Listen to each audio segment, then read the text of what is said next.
Alors, bonjour tout le monde, aujourd'hui je vais parler du... Alors, ça s'appelle Chien et Chat, c'est une comédie française. Alors là, je me mets un petit peu en danger, vu que la comédie française, surtout actuelle, je n'y connais strictement rien. J'exagère même pas, c'est que je suis passé à côté de beaucoup de projets, de beaucoup de films qui sont maintenant devenus cultes, enfin, qui sont devenus une usine à blagues, une usine à mèmes, enfin une usine... à référence en tout genre, et moi je suis totalement passé à côté de ces films-là. Je pense par exemple à Bienvenue chez les Ch'tis et à Rien à déclarer, je crois, de Danny Boone. Il y a beaucoup de passages des films en question qui. Alors je crois que Rien à déclarer ça n'avait pas très bien marché à l'époque, mais les diffusions et rediffusions ont fait que. Bon, et, bah, il y a beaucoup de scènes, il y a beaucoup de répliques en fait qui sont rentrées dans le langage. Je dirais pas, je ne dirais pas populaire, mais dans le langage courant, il y a beaucoup de gags en fait qui reviennent. Le film a eu son petit effet. Et la bande à Fifi, dont je parlais là, c'est à peu près pareil. Enfin, la bande à Fifi, moi je ne connais pas du tout, mais alors, j'en vois plusieurs en fait, plusieurs de mes potes, que ce soit TikTok, que ce soit Facebook et tout, qui commentent. Et j'en vois plusieurs qui, ça revient en fait. Ils en causent encore.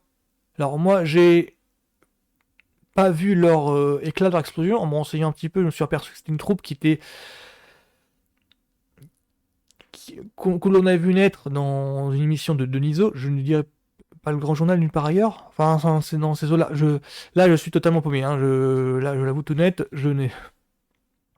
C'est pas que j'ai pas fait de recherche, c'est que cette période-là, en fait, j'avais totalement décroché. Il me semble que ça, elle vient de la télé. Et elle a fait deux trois films. Alors, ils ont explosé avec le film Babysitting.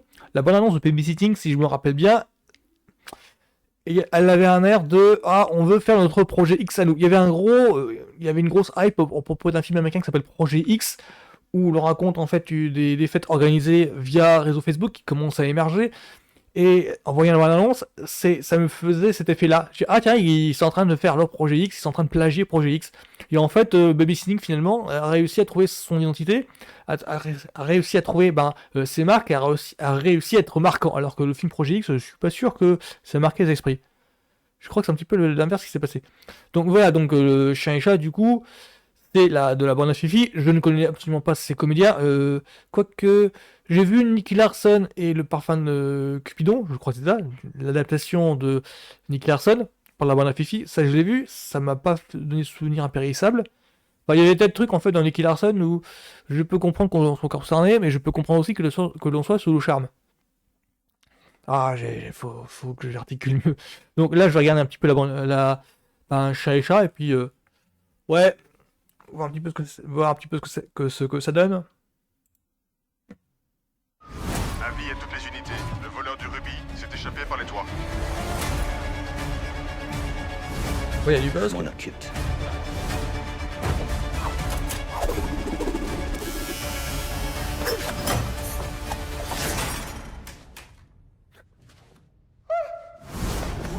Où est le rubis?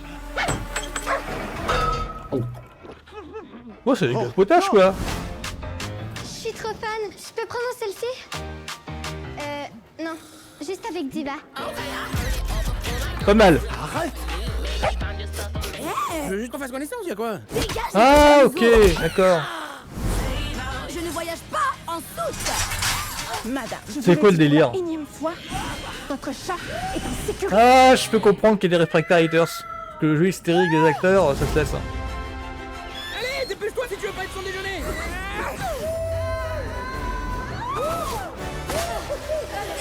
Attention là! Ouais, c'est dynamique, c'est tout. Enfin, là, ça sent un petit peu le. Donne-moi ce rubis!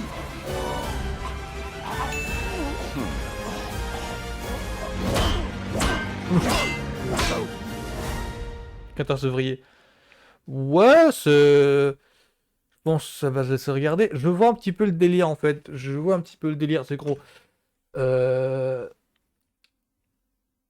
Grosso modo, moi ça me rappelle un petit peu. Ça me fait penser aux comédies animalières, genre Beethoven. Sauf que là, ils se servent du numérique. Enfin, dans les films genre Beethoven, Il y avait quoi encore? Il y avait Beethoven, je crois que l'incroyable voyage aussi. Alors moi, c'est totalement un autre genre de film qui est totalement passé sous mon radar aussi. Beethoven, j'ai vu que le premier. Et après, il y avait l'incroyable voyage.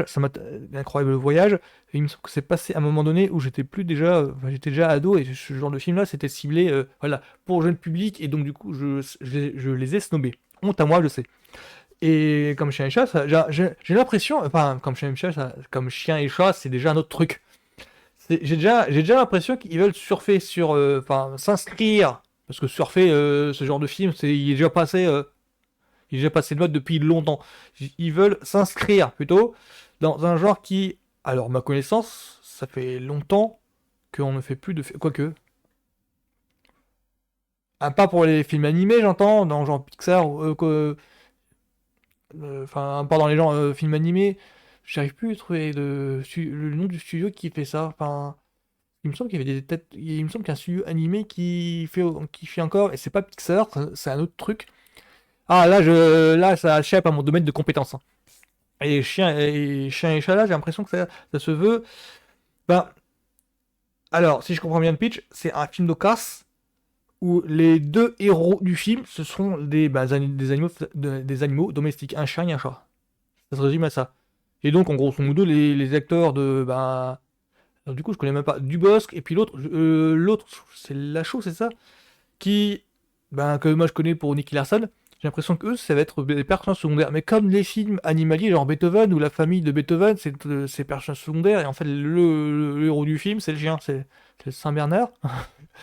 Oh, non, mais je connais pas du tout ce genre de truc, donc du coup, j'ai l'impression de dire une connerie tous les 5 secondes.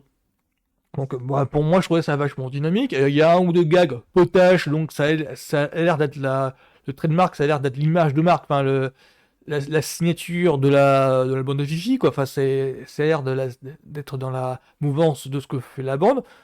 Bon, ben, je vois pas. Pour moi, c'est potache, c'est tout ce qu'il faut. Ça se veut genre un divertissement comique sans plus, ouais. Ça n'a pas une notion autre. Enfin, ça n'a pas d'autres prétentions autres. Si c'est efficace déjà, c'est bien. Parce que là, il y a deux, trois trucs qui me semblaient dynamiques quand même. Donc, le numérique se sent un petit peu, mais en même temps, je vois pas. C'est un petit peu la dualité, le paradoxe du truc. C'est que on sent le numérique, mais en même temps, on n'imagine pas comment faire autrement qu'en numérique dans ce genre de séquence.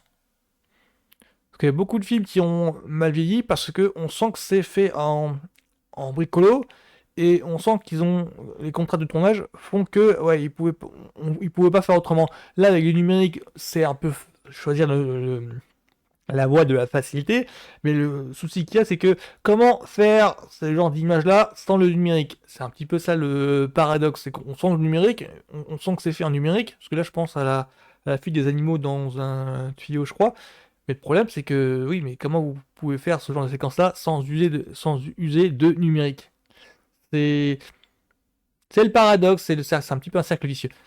Bah, pour moi, disons que clairement, en fait, ce genre de film ne s'adresse pas à moi, hein, très clairement, mais pourquoi pas mais ça me donne envie de m'intéresser à la bande à Fifi. Ça me donne envie de m'intéresser à Babysitting, par exemple, à Alibi.com, pourquoi pas. Enfin, en tout cas, le premier Babysitting, pour savoir ce que j'ai raté quand c'est sorti au Cinoche. Parce que les mecs ont l'air de faire leur chemin depuis, et ouais, ça m'intrigue pas mal. Parce que là, il y a celui-là qui sort en mi-février. Il y a déjà un autre qui est en ce moment dans les salles. Et donc, ça me donne envie d'en savoir un petit peu plus sur la bande en question. Tout simplement. Donc voilà, c'était ma trailer reaction sur Chien et Chat. Voilà. Ciao tout le monde!